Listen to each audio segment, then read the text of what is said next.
So today's video is going to be a quick tutorial. I'm going to teach you guys how to make a wig in 30 minutes or less. This is my favorite technique to make my wigs. It is kind of like a quick weave wig type of thing, but as you can see, it comes out really beautiful. There isn't really much difference between the quick weave wig and the sew-in, but afterwards, of course, I will tell you the pros and cons to this method. This beautiful wide wave hair I do have in the lengths 22, 22, and a 20, and then there's a lace frontal 13 by 4 inches, and it is 18 inches. I do have an extra bundle that I did not need, and I'll show this to you as well, but this is the hair after it's styled. I did custom cut it a little bit and kind of cut the ends off, probably about 2 inches. I don't know, for some reason I just wanted the hair to be a little bit more short. So I'm not going to waste your time. For those of you who are here for the tutorial, let's jump into it, and then I'll be back with my thoughts on this hair. Okay, for starters, we're going to use a mesh dome cap. I feel like the more cap you have, the better the tracks will stick to it. So if you can use like a regular dome cap, that's great. I prefer the mesh ones. Now you're going to take your lace frontal and you're going to use your T-pins to basically place it over your cap of choice. I usually slide mine about 2 inches in front of the cap, and then I use as many T-pins as I need to secure it down the center and then on each side. And that's pretty much how it should look. And then I'm going to go ahead and use a scrunchie to get the hair out of the way. Now this is what it should look like. There should be a flap kind of to make like a M. If it's not like that, then it's probably not going to lay properly. Now I'm going to needle and thread, or thread my needle. Make sure you put enough so that you don't have to run out while you're sewing.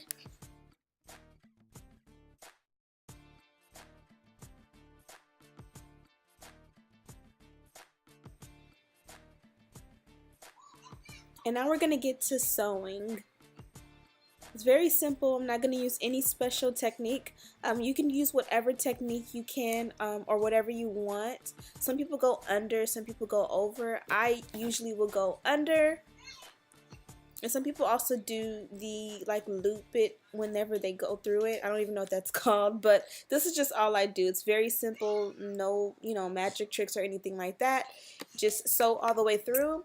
You do want to make sure that you sew through as close as possible, and that's going to help the lace frontal to lay flat and not bulk up or move.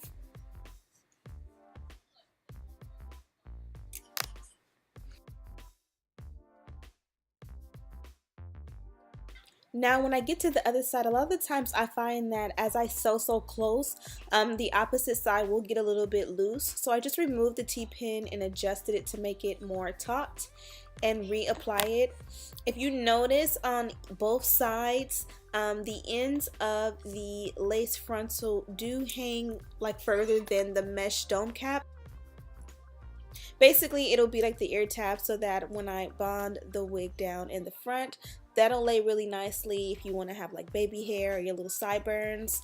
And we're pretty much almost at the home stretch. I feel like when you're doing a 30-minute wig, the lace frontal, basically sewing that down, is going to be what takes the longest. But once that's done, it's going to be super easy just to glue down your tracks.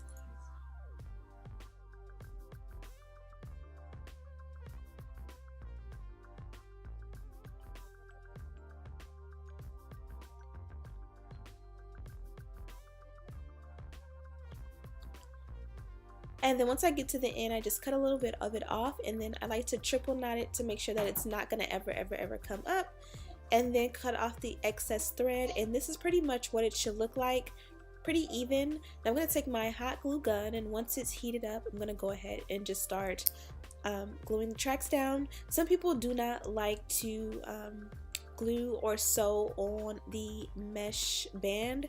I find that sometimes that works better as far as making sure the cap still fits really tight at the nape of your neck, but it's gonna look a little bit weird if there's that huge space of that thick band and there's no hair on it, basically. So when the wind blows, when you put your hair in front on your shoulders, it might look a little bit weird. So I just go ahead and do it, and it works fine for me. But of course, it will fit a little bit tighter around the nape of your neck if you do choose to not glue on the band.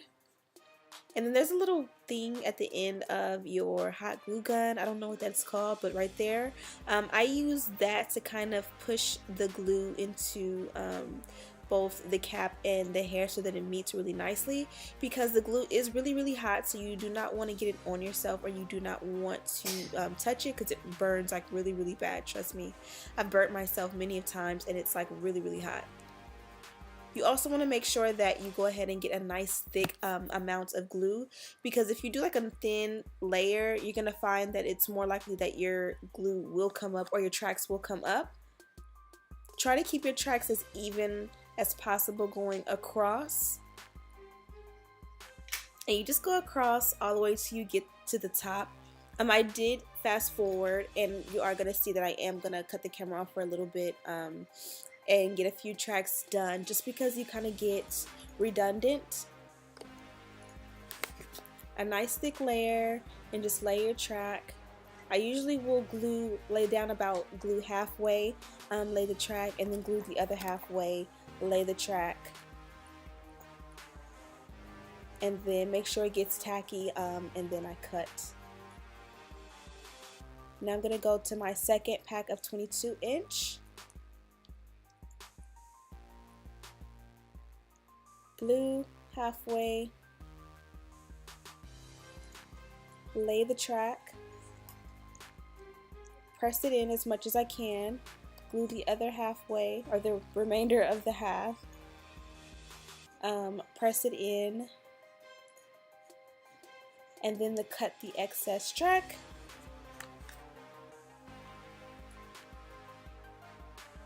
Now I'm going to use about 2.5 bundles. Standard, usually that's about what I use no matter what texture the hair is.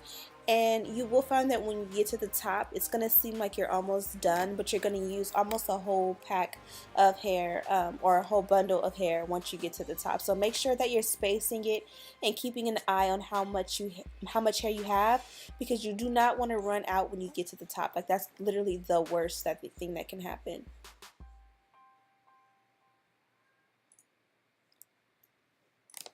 Again, make sure that you are putting enough glue. You rather put a lot of glue than a little bit of glue, because you really want it to be able to adhere to your dome cap. And also, whenever you remove it from the mesh dome cap, it kind of will make it easier for the tracks to come apart, if that makes any sense. Right there, I kind of did a track like a little bit more than half of the way, just because I found that the way I was gluing it was uneven, so I kind of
Again, don't forget to make sure you're pressing those tracks in.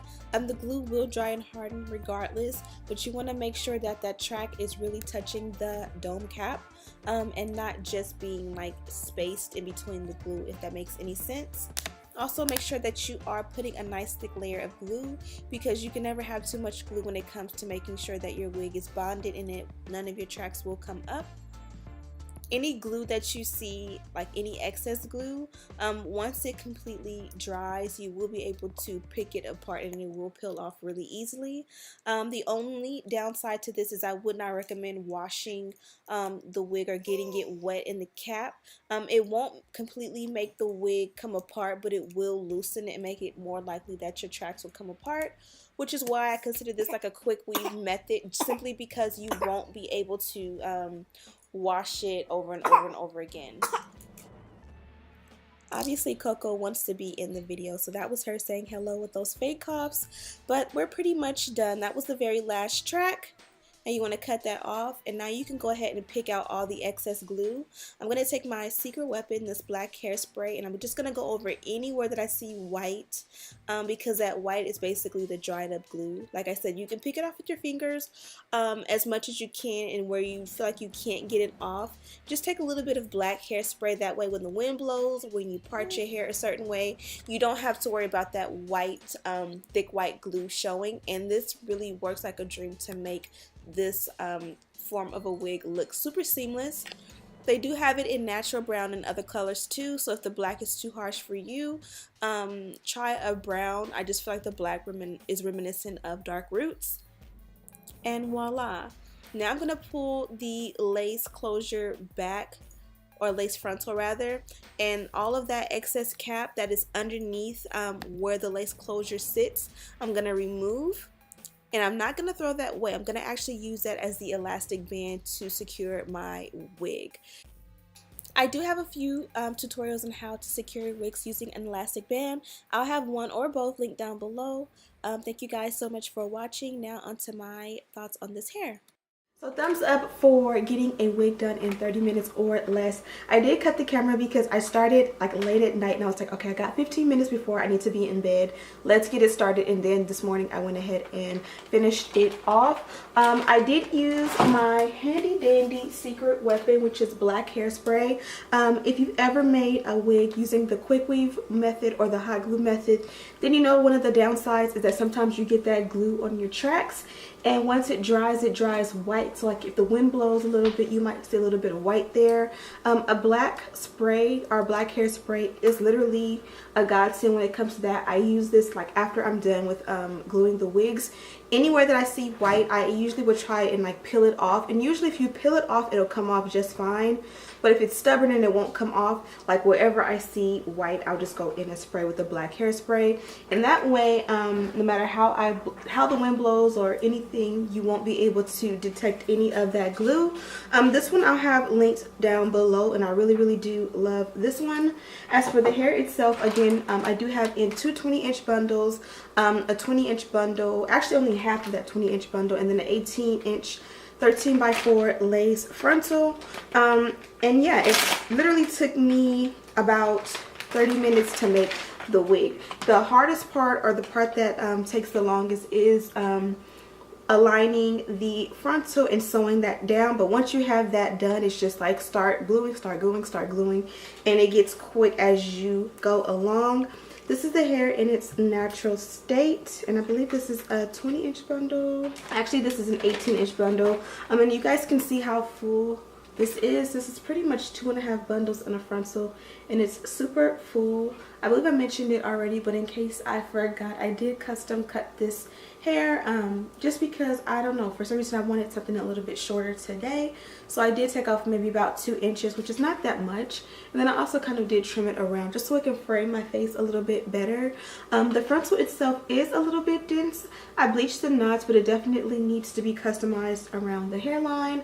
And I started to do that on the camera for you guys, but I decided maybe I would do that in a separate video because making a wig is a lot to take in. So maybe I'll do this one, and then the next video I'll show you guys how to customize the hairline to make it look a little bit more natural.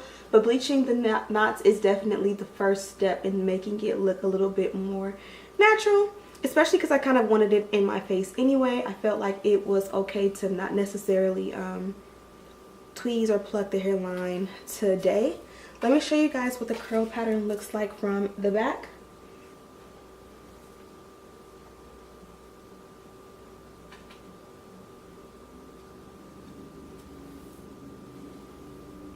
And again, this hair does come from Wiggins hair. They do have really nice hair.